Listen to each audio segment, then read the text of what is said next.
मुझे वह तारीख अच्छी तरह याद है। 4 मार्च 2006। मैं कोलकाता में था और हैप्पी के घर पहुंचने ही वाला था। सुबह से ही बड़ी कुलबुलाहट हो रही थी क्योंकि मैं अपने उन दोस्तों से 3 साल बाद मिलने जा रहा था जिनको एक ज़माने से गैंग ऑफ 4 कहा जाता था। इंजीनियरिंग की पढ़ाई के बाद मनप्रीत, अमरदीप, हैप्पी और मैं पहली बार मिलने वाले थे। हॉस्टल में पहले साल हैप्पी और मैं ए ब्लॉक भवन के चौथे माले पर अलग अलग कमरों में रहते थे। एक ही माले पर रहने के कारण हम एक दूसरे को पहचानते तो थे, लेकिन कभी एक दूसरे से किसी तरह की बातचीत नहीं करना चाहते थे। मैं उसे अच्छा लड़का नहीं समझता था क्योंकि उसे लड़ाई मोल लेने और मार्कशीट में लाल रंग जुड़वाने जाना जैसा शौक था। लेकिन दुर्भाग्य से सेकेंड ईयर की शुरुआत से मैं हॉस्टल देर से लौटा और तब तक सभी दूसरे कमरे छात्रों को दिए जा चुके थे। मेरे पास इसके अलावा और कोई चारा ही नहीं बचा कि मैं खाली हैप्पी का रूममेट बन जाऊं। और क्योंकि ज़िंदगी अजीब होती है, चीज़ें नाटकीय ढंग से बदली और हम सबसे अच्छे दोस्त बन गए। जिस दिन मानव पुनर्मिलन तय हुआ उस वक्त वह 2 सालों से TCS कंपनी में काम कर रहा था और कंपनी के लंदन प्रोजेक्ट पर काम करते हुए मज़े उठा रहा था। हैप्पी को 6.1 फुट की लंबाई, भरा पूरा शरीर और बला की सुंदरता मिली थी और हैप्पी हमेशा खुश रहता था, जैसे नाम से ही प्रतीत होता है। मनप्रीत, जिसे हम एमपी बुलाते, गोल मटोल, गोरा चिट्टा और स्वस्थ था। स्वस्थ शब्द इस्तेमाल करने का कारण ये है कि अगर मैं उसके लिए सही शब्द मोटा इस्तेमाल करूं तो वह मुझे मार डालेगा। वह हम लोगों में पहला व्यक्ति था जो हॉस्टल में कंप्यूटर लेकर आया। उसकी उस मशीन में न जाने कितने कंप्यूटर गेम थे। असल में यही कारण था कि हैप्पी और मैं उससे दोस्ती करना चाहते थे। एमपी काफ़ी पढ़ाकू था। उसने स्कूल के दिनों में गणित ओलंपियाड जीता था और वह हमेशा उसके बारे में डींगे हाँका करता था। वह मोदी नगर का रहने वाला था, लेकिन जिस समय हम फिर से मिल रहे थे वह बेंगलुरु में ऑक्विन के साथ काम कर रहा था। अमनदीप का नामकरण एमपी ने रामजी किया था। मुझे पता नहीं कि उसका ये अजीब नाम कब और क्यों पड़ा। हो सकता है शायद इसलिए क्योंकि वह स्वभाव का सीधा साधा था। हॉस्टल में हम लोगों के विपरीत वह बिल्कुल निशाचर नहीं था और उसके कमरे की बत्तियां ठीक 11 बजे बुझ जाती थीं। कभी कभार एमपी, हैप्पी और मैं उसके कमरे के सामने 11 बजे से कुछ सेकंड पहले खड़े हो जाते और गिनती शुरू कर देते। 10, 9, 8, 7, 6, 5, 4, 3, 2, 1 और रामजी सो जाता। अमरदीप के बारे में बस एक ही रहस्यमयी बात थी कि वह साइकिल पर बैठकर कहीं जाता था। हर इतवार उसने हमें कभी नहीं बताया कि वह कहाँ जाता था। जब भी हमने उसका पीछा करने की कोशिश की, उसे न जाने कैसे पता चल जाता और वह अपना रास्ता बदलकर हमें छका देता। आज भी हम में से कोई उस बारे में नहीं जानता। उस आदमी के बारे में सबसे अच्छी बात उसकी सादगी थी और सबसे बड़ी बात यह कि हमारे इंजीनियरिंग बैच के आखिरी सेमेस्टर का टॉपर था। वह हमारे ग्रुप की शान था। वह बरेली का रहने वाला था और तब वह एब्यूलेवर्स में काम कर रहा था।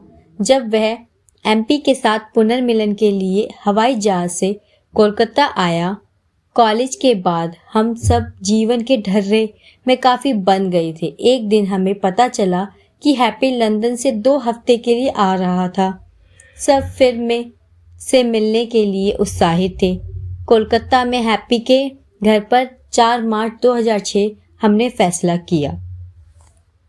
आखिरकार उस निर्धारित तारीख को मैं हैप्पी के घर की सीढ़ियाँ तेजी से चढ़कर ऊपर गया। दोपहर के 12:30 बजे मैंने उसके दरवाजे को खटखटाया। उसकी माँ ने दरवाज़ा खोला और मुझे अंदर बुलाया। चूँकि मैं उसके घर कई बार जा चुका था, वो मुझे अच्छी तरह जानती थी।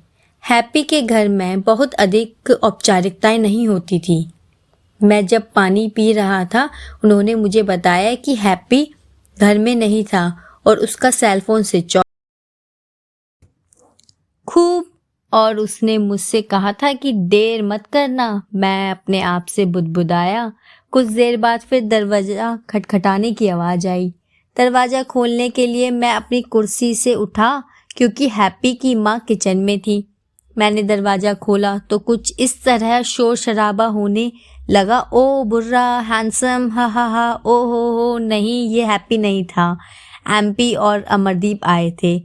3 सालों बाद कॉलेज के अपने दोस्तों से मिलना ऐसा उत्तेजक और पागलपन भरा होता है कि आपको इसका अंदाज़ा भी नहीं रहता कि आप किसी और के घर में, जहां आपको कुछ शिष्टाचार दिखाना चाहिए और शांत रहना चाहिए था, लेकिन फिर इस पुनर्मिलन का सारा कारण ही यही था कि कॉलेज के दिनों को याद किया जाए, और वह उसकी बेहतर शुरुआत थी जब ड्राइंग रूम में हम सोफे पर बैठे गए और एमपी ने हैप्पी के बारे में पूछा। वह अपने घर में भी समय पर नहीं है, मैंने एमपी की ओर देखते हुए कहा, और हम फिर से हंसने लगे। अगले करीब आधे घंटे तक हम तीनों बातें करते रहे, एक दूसरे का मजाक उड़ाते रहे और हैप्पी की माँ का बनाया हुआ लंच उड़ाते रहे। हाँ, हमने हैप्पी के बगैर ही खाना शुरू कर दिया। यह सुनने में तो अच्छा नहीं लगता, लेकिन हमारे पास इसका ठोस कारण था। उसके बारे में यह कोई नहीं बता सकता था कि वह कब आएगा, इसलिए इंतज़ार करना का कोई मतलब नहीं था। कुछ देर बाद फिर दरवाज़ा खटखटाने की आवाज़ आई।